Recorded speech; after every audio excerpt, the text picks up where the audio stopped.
You ever notice how nobody likes salespeople?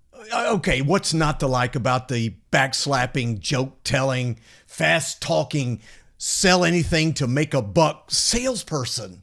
Really? Yeah, well, in today's episode, we're going to talk about why you'd rather get a root canal than talk to a salesperson and how your training is causing the problem. This is Sales Untraining, a very different kind of sales podcast. 3 out of 4 salespeople are failing. They're falling short of their revenue. Why doesn't sales training work? That's what this sales podcast is about. It's your weekly sales strategy guide designed to rewire your sales brain. Hey, welcome to Sales Untraining. Absolutely great to have you. It's your weekly sales strategy guide designed to completely rewire your sales brain. And if we're going to talk about the brain, there's no better guy to talk to than our guest today. He's Jeff Bloomfield. He just happens to have written a book called Neuroselling, all about the brain. By the way, if you don't have a copy, you're making a mistake. If you want to be great in sales, this is next level stuff. Absolutely have to have it. We'll find out more about how to find out more about Jeff towards the end. But Jeff, man, welcome. Great to have you. I'm really excited about the conversation. I'm honored to be here. Thanks for including me.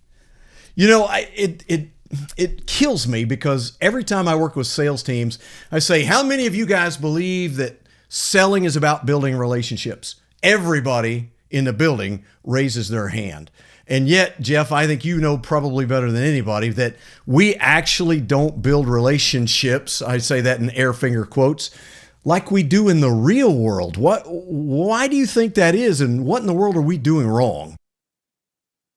Yeah, it's it's a giant misconception, isn't it? And there's lots of books been written about it, and there's lots of gurus who've talked about it. And the idea of, well, sales is all about building relationships. What it really means, if you decode that from the eyes of the customer, that's what really matters, right? It doesn't matter what the salesperson thinks about what a building relationship means. It's what's the customer perceive.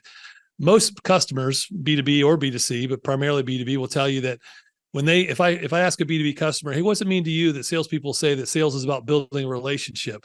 They will probably say, well, what they really mean is they're going to ask me a bunch of questions to try to figure out how to manipulate me into saying something that they can then pounce on and convince me that I should buy their product. So that's what they mean by relationship. When you and I both know that the great irony of it here is, and maybe some of this does get drug in from our personal lives, that maybe the problem really exists in that what we call relationships in our personal lives really aren't as good as what we thought they were, and we're trying to translate them into our professional lives. But the short of it is, most salespeople inadvertently show up and communicate in a way that actually refutes the relationship as opposed to enhancing it. We can dive into that as deeply or shallow as you like. It's a deep conversation, no doubt. One of the things that I like to use as an illustration is I'm a young guy. I'm in high school, Jeff, and I go out with a young lady in high school, and we go out and we have a nice date. You know, back in the day, I'm very old. We used to actually walk her back up to the front door, and there was a magic moment and all that kind of thing. But imagine that magic moment sounded a little bit like this. Listen, I really had a wonderful time, enjoyed the date. And she said, you know, I did too. That was a fantastic date. And then I looked at her very sincerely and said, hey, you want to get married? She's like, what? No. I'm like, why not? We had a great time. Salespeople, because they're driven to sell, they're trying to get married on the first date just about every call. And there's nothing that's more anti-relationship than something like that. Wouldn't you think? Absolutely. But what's even funnier, I'll use your illustration even further, is, I say I had a good time, you say you had a good time, and you say, well, great, let's get married. And you're like, well, no, absolutely not. But you say, but wait a minute, don't you remember earlier I told you that I was the varsity quarterback? And earlier I told you that I can bench press 225 pounds like 57 times. And earlier I told you that, I come from a good stock and our genetics are strong and longevity and I just start trying to blast her with all the reasons why she should want to marry me. And what Absolutely. does that normally do? It makes her go, I think you're a psychopath. And I was considering going out with you again, but now I'd rather you get off my porch and not ever see you again. Yeah. And by the way, that restraining order will be following up shortly. Right. Right. So, I think our customers would probably like to file a restraining order against many yeah. people. No doubt about it. Well, the interesting thing about it too is not only that, but I've got, my social proof. I have to say, listen, don't you understand? I've gone out with 4 of the prettiest girls in high school. I mean, they rave about me. And they rave about me. Yeah, absolutely right.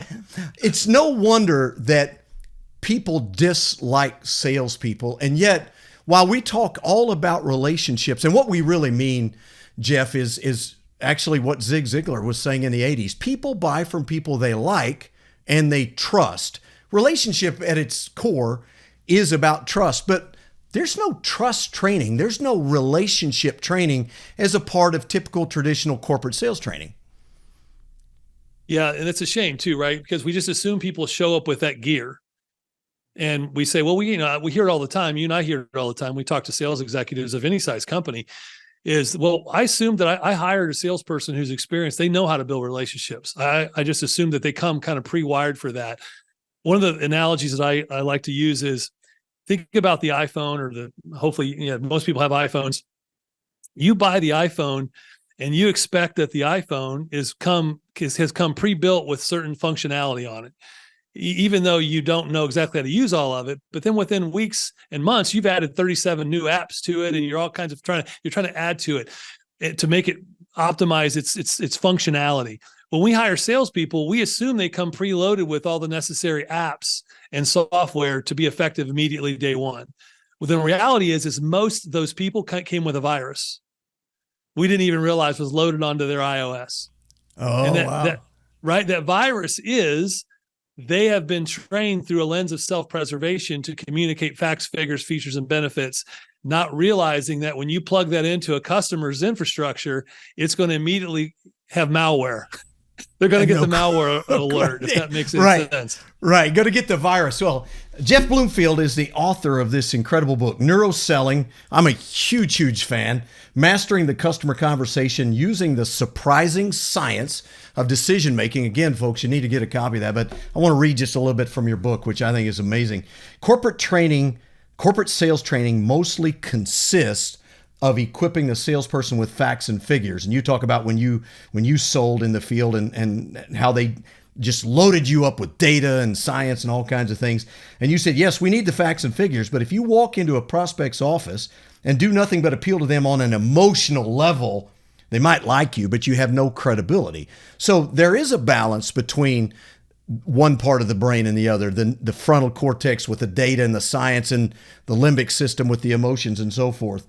But on the other hand, if you go into that same office and do nothing but recite the facts, totally ignoring the human factor, you have not established any human connection. Traditional sales training that you've had teaches you to engage only one part of the brain. Talk a little bit about that, Jeff, for the uninitiated, and why it matters. Yeah, this is critical, right? We say the order matters a lot. The order matters, the order matters. And what we're really trying to say is that the analytical network of the brain is built biologically to be your CPU. It can process vast amounts of information quickly, but it's designed for comparison, analysis, and evaluation. It's not designed for decision making. It's designed for validation and justification. And so my brain's biological wiring is when you're someone who's in a position to sell me something, and I know that because that's your job, that's your title, and then you give me all that information that activates that part of my brain, its natural biological response is evaluation, analysis, skepticism, because I'm already doing something.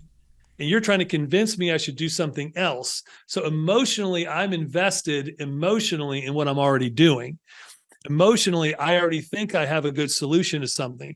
And now you're trying to convince me that I should stop doing that and start doing something else without any type of connection or trust, personal trust with you. I will reject that. My brain will naturally reject that because I'm now evaluating you against what I'm already doing and I'm already emotionally invested in, which is not you.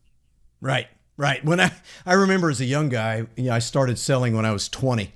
And I remember distinctly thinking that selling, this is just pure ignorance on my part, I thought selling was actually a debate to win.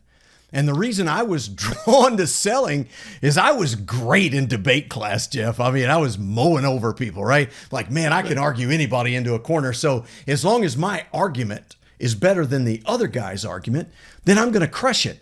Well, and then I began to realize I was losing deals I had no business losing. I had no idea why. Until one day I picked up a book written by Zig, and it said people don't buy logically, they buy emotionally, and they justify it logically. Well, this was way before the neuroscience, way before functional MRIs, way before all the studies that have been done, but everything now absolutely validates that, doesn't it? Yeah, absolutely. And it's been being validated over the past several decades, but the past 2 decades especially, the science using the new technology, 100%. And guys like Zig and Covey and those guys knew it, like intuitively, just because they saw it, they lived it and they watched it. Well, now guys like us are coming behind going, well, this is why. Here's the exact science behind it, and we can validate why they were correct. And it really doesn't. What I find interesting is, well, I'm analytical, so I'm different. No, it doesn't matter what your personality style or your natural bent is. We all as humans make decisions the same way. We make decisions, we activate, initiate emotionally, then we validate, justify with facts, figures, and logic. The question just simply is how will you communicate in a way that you're either helping me naturally make a decision down the process that my brain is built to do, or you're going to be antagonistic to that process. There's no in between. There really isn't. Right. And so the challenge choice for is most, yours.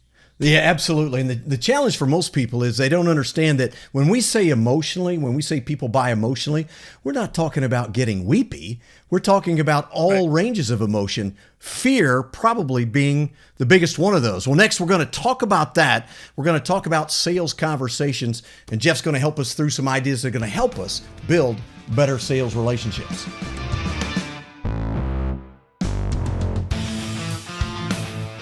Hey, thanks for making Sales Untraining your first listen of the week. And if you find something you like, if you hear something that's interesting, I hope you'll share it with somebody you know. You can find out more about me at bizlockerroom.com or email me, kelly@bizlockerroom.com. Now back to the show. Every leader wants their sales team to be better. Nobody really has a good grasp of how to get that done. Well, very few. This change is extraordinarily difficult. I know, because I do it every day. Working with sales organizations, trying to change them systemically. We don't do change. We don't like change. We'd like to get, a 4-hour training magic bullet that magically makes us a better sales team and magically changes our results. That's adorable, but it's just not working.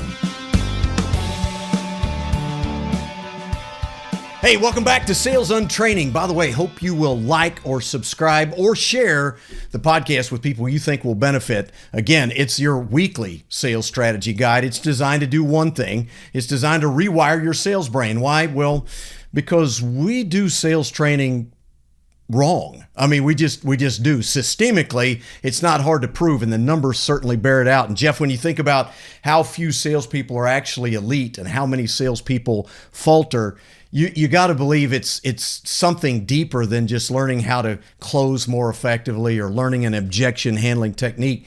There's just a lot of things that we do wrong that prepare salespeople, frankly, to fail. You kind of brought it up in a tangential way when you talked about how people first make up their mind and so forth. Change is not something that buyers want to do. Change is not something that they embrace typically.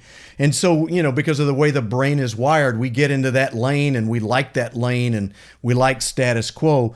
How do I change a sales conversation, or what do I inject into that conversation to help people get over that change hurdle? Yeah, this topic of change is so powerful and profound. And here's the great irony. Is we want our customers to change, but we seldom give our salespeople a reason to change the way they communicate with them. So when you think about that, let's process that for a second. So change inherently, when you understand the biology of change and the neuroscience of change and change resistance, every human being shows up with a default setting of self-preservation. We roll out of the rack every morning in self-preservation mode. The brain's primary job is actually not decision-making. The brain's primary job is safety. Yes. Its initial reaction to everything around it is self-preservation, safety first. So I'm going to always process everything through that lens first. And as humans, we think we're pretty good decision makers, even though we're really not. So the decisions that we've already made, we assume that we know the outcomes to those because we've already made them. Therefore, it's safer.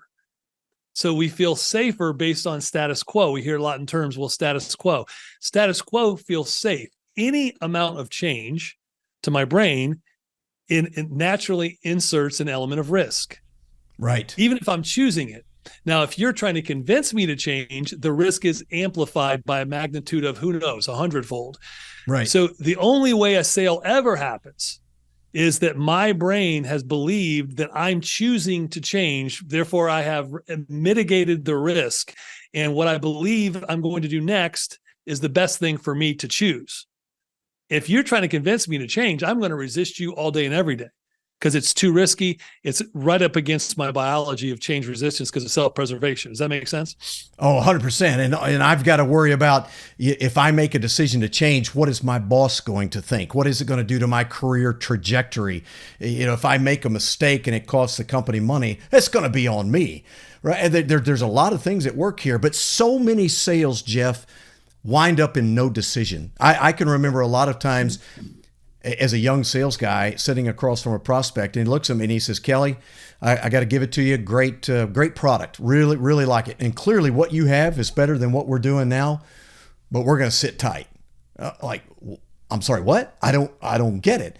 And the reality is the stress and the fear and the challenge of change far outweighed whatever benefits I had been able to put in front of them. And they're like, in a value equation like that, I'm going to hang tight. That's a pretty common occurrence, isn't it? 100%. And you might have heard the expression that's been attributed to a lot of folks, but people seldom change until the pain of staying the same exceeds the pain of change. So I'll repeat that slower. People seldom change until the pain of staying the same exceeds the pain of change. Yes. What that's saying from a neuroscientific standpoint is I feel safe right where I am, like we were talking about. And even in that situation you gave, Kelly, you did a great job. In fact, I can even see how your product or service is better than what we're doing. But we're going to stay put. What they're saying is, I don't think it's good enough. It's better than what we're doing, but it's not, pardon my grammar, better enough. Right. So therefore, the risk associated with the problem that I'm solving, I don't see the quantifiable. The risk is not quantifiable enough in my mind to take the chance and the risk associated with change. At some point, though, you cross over this chasm. Dr. BJ Fogg, one of our PhD partners, I've had him on our podcast out at Stanford. Love this guy. He does a lot of change management work. He calls it change activation curve. At some point, your motivation becomes high enough to change, and the perceived ability to do it becomes strong enough that you'll cross over this chasm of change. Well, if I don't perceive that the risk is high enough for me to even need to change, right, I won't even begin the process in my brain of being willing to change. So that's where we talk a lot about and people, I hate the term. There's so many cheesy sales terms that I really dislike. I don't even like objection handling, by the way. We can talk about it in another episode. I'm with you. Pain points. I don't love the term pain points. Yeah, I don't either. What I like is, what's the quantifiable problem? And when you have a mindset of a salesperson that you're trying to sell me something as opposed to serving me by solving something, you've already lost. But the minute you can make that switch and you're serving me by solving something, okay, now let's talk. What are we solving? Well, solving by very nature means there's a problem. Okay, great. How do we identify the problem? What's the quantifiable impact of me not solving that problem? See, now you're talking to me in a language that my brain can process through the lens of, wait a minute, I hadn't thought about that. That's quantifiably more risky doing what I'm doing than potentially taking the chance to do what this guy's asking me to do.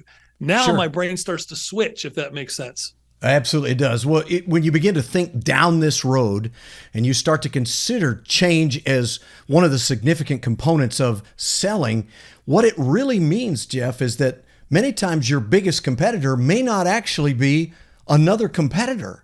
Right. And yet very few sales organizations I'm aware of are actively training their people to help them understand how the methodology with which you approach a prospect can cause them to throw up all their barriers and not want to change at all. Yep. How do you address that? Well, you nailed it. I think in many cases, status quo is the biggest competitor, but people don't know why. Well, they think, well, Right. the prospect just doesn't get it. No, they get it. Exactly. They get it. And the idea of status quo is, if I truly believe that what I'm selling will bring quantifiable value to my prospect, to my customer, it's my job to help them see that path, that buying vision. And if I can't do that, then I wouldn't change either. So the first question we always ask is, okay, you're about to approach a prospect call. Whose agenda are you on? And then it's a profound question that you have to actually stop and look yourself in the mirror and say, based on how I'm about to communicate with this person, this other human, if someone was observing me having a conversation with this person, whose agenda would they think I was on? Ooh, that's tough, right? Because how we're trained we need to untrain, to your point, is we're trained to go in and communicate to you all the reasons why what I'm bringing to the table will help you. Right. Well, whose agenda is that on? Well, it's on theirs. I'm trying to help them. It's not on theirs. It's on yours. That's one of the things that's one of the things that people absolutely hate about salespeople. The only thing I had an old sales manager used to say this: the average salesperson, the only thing they care about is hip national bank. What goes in their wallet? That's all they care about, right? So it becomes a challenge all the way around when we're actually setting people down a path where they're almost doomed to fail, to lose out on a big cross section of opportunities that they encounter. And then we wonder why we can't grow and so forth. Jeff, absolutely wonderful conversation. So many more things that we could take apart, and so much of Jeff's book that you guys need to get a piece of, but make sure you find it. Jeff, where do we go find out more about you online, and where do we find your book? Yeah, a lot of our corporate training stuff is at braintrustgrowth.com. And that's where a lot of our content can be found and consumed there that we help teach and train folks with. And then my speaking site is just jeffbloomfield.com for those who might be interested in booking me as a speaker or learning more about that as well. And then Neuroselling you can find on Amazon or our website. Yeah, absolutely. Got to get a copy. Hey, that's going to wrap it up. Thanks for being a part of Sales Untraining. Remember, all we're trying to do is get you to think about the way you train your salespeople differently so you can dramatically improve the results that you're getting. We'll look forward to seeing you next time. Sales Untraining is a production of Business Locker Room and Pod About It Productions. Music and editing by Doug Branson. To get more Kelly, visit bizlockerroom.com.